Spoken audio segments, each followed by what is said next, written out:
Hello and welcome to Music Zoo. I'm volunteer guide Max, and I'm here to thank you for stopping in on our very first day as we open our gates and introduce our first exhibit in its pristine, authentic setting. Patrick Twomey will be performing in the lion's den. He might even get some of these other cats to join in. Whoa, how about that? Patrick performs his songs acapella, which means without accompaniment. He makes all the sounds by himself, just like a real lion. So sit back and lean in while Patrick sings us stories about folks from ancient times and about their friends, their families, and their destinies.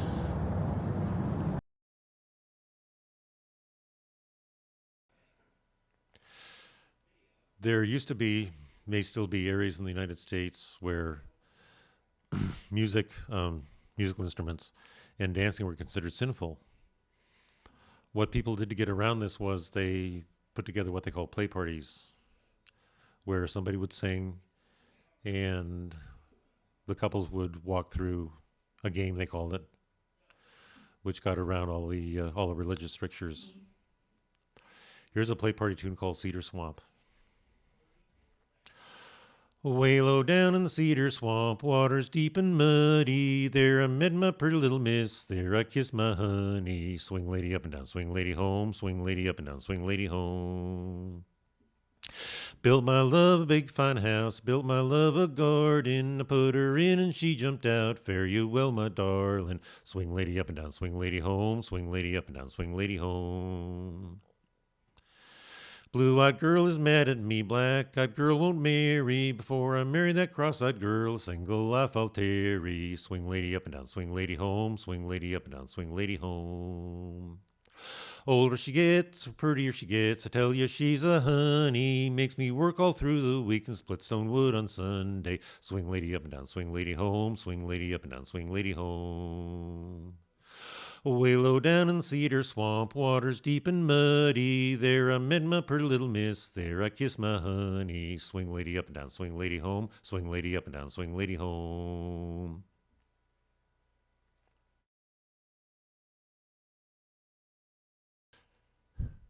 This next song is about the fire in the mines in Avondale, Pennsylvania, the first of the major anthracite mine fires. It's called the Avondale Mine Disaster. Good Christians, all both great and small, I pray you lend an ear and listen with attention while the truth I will declare. When you hear this lamentation, it will cause you to weep and to wail about the suffocation in the mines of Avondale. On the 6th day of September in 1869, the miners all then got a call to go work in the mines. Little did they think that day that death would soon prevail before they could return again from the mines of Avondale. The women and the children, their hearts were filled with joy to see their men go to their work, and likewise every boy.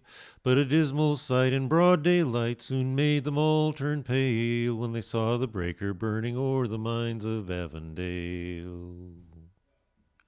From here and there and everywhere they gathered in a crowd, some tearing at their clothes and hair and shouting right out loud, "Get out our husbands and our sons, for death will surely steal their lives away without delay in the mines of Avondale." But oh, alas, there was no way one single soul to save, for there is no second outlet in that subterranean cave. No tongue can tell the awful fright or horror that prevailed among the dying miners in the mines of Avondale. A consultation then was held, they called for volunteers to go down in that dismal shaft and seek their comrades dear. 2 Welshmen brave without dismay and courage without fail went down that shaft without delay to the mines of Avondale. And when the bottom they had reached and sought to make their way, one of them died from want of air, and the other without delay did give the sign to hoist him up, where he told the dreadful tale that all were lost forever in the mines of Avondale. The next 2 men that they sent down, they took of them good care, and every effort then was made to send down some good air. They traversed every chamber, and this time did not fail to find those miners' bodies in the mines of Avondale. 67 was the number that they at first had found. It seems they were bewailing their fate beneath the ground. They found the father with his son wrapped in his arms so pale. It was a heart-rending scene in the mines of Avondale. Now to conclude and make an end, their number I'll pen down. 110 brave, strong men were smothered underground. They are in their graves till the last day, their widows may well bewail. The orphan cry still rend the skies all around o'er Avondale.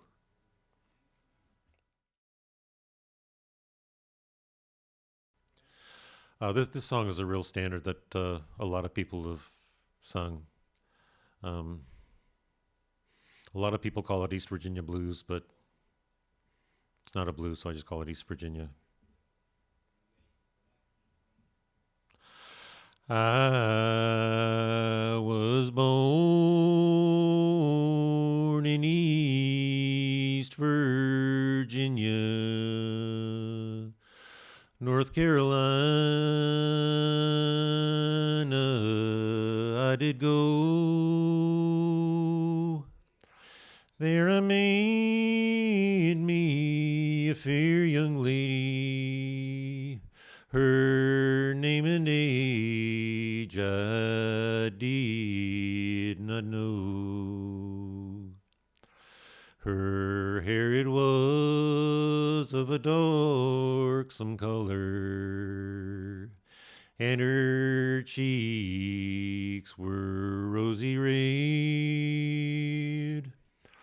Upon her breast she wore a white lily, where I longed to lay my head. Papa said that we should marry. Mama said that never will do. Some dark night when you take a ramble, I will run away with you. In the night I'm dreaming about you. In the day I get no rest. Every minute seems like an hour, with an aching pain all through my breast. In my heart you are my darling. At my door you're welcoming. At my gate I'll meet you, my darling. If your love I could only win. I'd rather be in some dark hollow, where the sun refused to shine,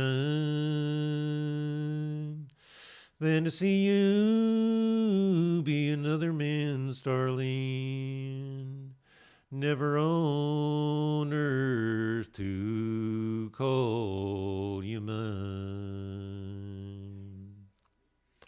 When I'm dead and in my casket, with my feet turned towards the sun, come and see it beside me, darling. Come and think on the way you've done. I'm going back to East Virginia. North Carolina ain't my home. I'm going back to East Virginia. North Carolina, I'll leave alone.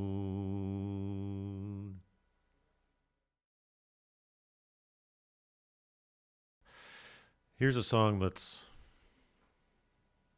maybe more kind of Carter family-ish than most of the songs I do. But it's one of my favorite songs, so I sing it anyway. Here's I Never Shall Marry. I never shall marry. I'll be no man's wife. I expect to live single all the days of my life. As I went a-walking down by the seashore, the wind it did whistle, and the waters did roar. I heard some poor maiden give a pitiful sound, and it sounded so lonesome in the waters around.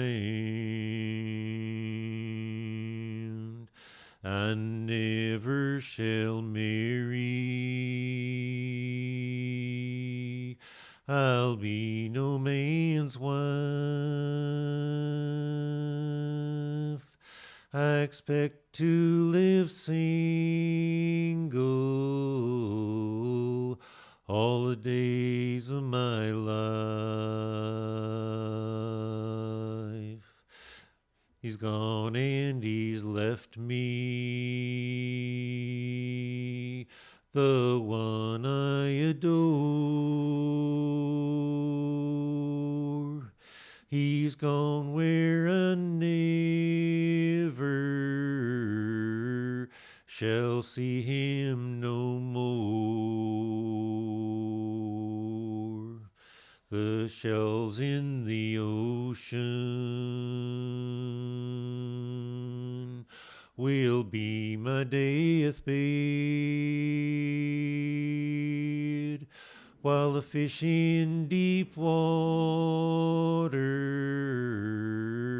swim over my head. I never shall marry. I'll be no man's wife. I expect to live single all the days of my life. She threw her fair body in the water so deep. She closed her pretty blue eyes forever in sleep. I never shall marry. I'll be no man's wife. I expect to live single all the days of my life.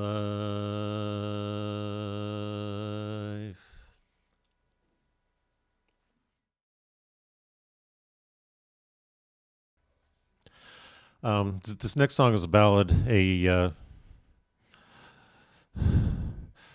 short narrative poem. Um, this one is Mary Hamilton, otherwise known as the Four Marys. Dates back to 1563, where Mary Hamilton conceived a child by the husband of Mary, Queen of Scots.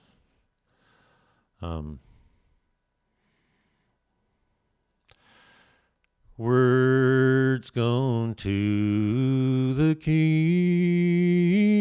kitchen, and words gone to the hall, and words gone up to Madam the Queen, and that is the worst of all. That Mary Hamilton's born a babe to the highest steward of all. He courted her in the kitchen, he courted her in the hall, he courted her in the low cellar, and that was the worst of all. What ho, Mary Hamilton. Now what is that I hear? Is that a babe into your room that I heard grieve so sere? There was never a babe into my room, as anyone here can see. 'Twas but a touch of my sere side come over my fair body. She has taken her babe into a boat, cast him out on the sea, saying, "Sink ye or swim ye, my bonny wee babe, you shall have no more of me." Arise, arise, Mary Hamilton, put on your robes of brand, or else put on your robes of black, for to see fair Edinburgh town. She put not on her robes of black, nor yet her robes of brown, but she put on her robes of white, for to see fair Edinburgh town. When she walked into the Edinburgh court, she held her head so high. 'Twas there in the courts of Edinburgh that she was condemned to die. How often have I dressed my queen, put gold all in her hair, and all I got for my reward is the gallows to be my share. How often have I dressed my queen, put on her raw silk gown, and all I got for my reward is to hang in Edinburgh town. Oh, bring to me the red, red wine, the reddest wine there be, that I may toast the sailors bold who brought me here o'er the sea. Oh, little did my mother think, when she first cradled me, the places I was going to go, and the death I am to die. Last night there were 4 Marys, tonight there'll be but 3. 'Twas Mary Beaton and Mary Seaton and Mary Carmichael and me.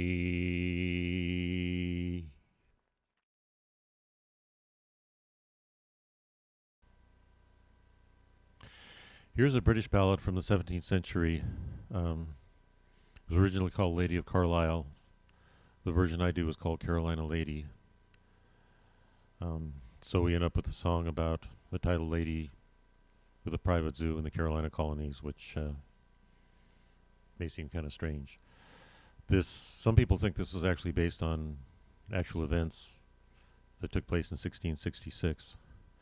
There's a point in the song where the lady passes out. She faints. Given the tight corsets and tight dresses and things that wealthy ladies wore back then, they did occasionally faint. But here's the Carolina Lady. In Carolina there lived a lady, being so beautiful and gay. She was determined to live a lady, no man on earth could her betray, unless it was a man of honor, a man of honor and high degree. And then up rode 2 loving brothers this fair lady for to see. One of them being a brave lieutenant in a man of war. The other being a brave sea captain of the ship called a Colonel Corr. Then up spoke this fair young maiden, saying, I can't be but one man's bride, but if we meet tomorrow morning on this question we'll decide. She ordered her a span of horses at her command, And then together these three did travel till they came to the Lion's Den. There they stopped and there they halted. These two brothers stood gazing round, while for the space of 1/2 an hour she lay speechless on the ground.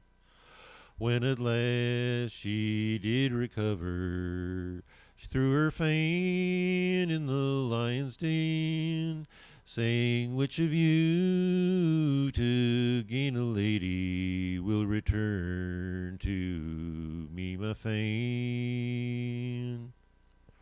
Then up spoke the brave lieutenant, raised his voice both loud and rough. He said, "I am a dear lover of women, but I will not die for love." Then up spoke the brave sea captain, raised his voice both loud and high. He said, "I am a dear lover of women, I will return your fan or die." In amongst the pen he slowly entered, the lions being both wild and fierce. They marched around, and in among them safely returned to her fan. When she saw her true lover coming, seeing no harm had been done to him, she threw her sail full on his bosom, saying, "Here is the prize that you have won." He pushed her off, saying, "I did love you. I wanted you my bride to be. It is not love that made you do this, only basest vanity."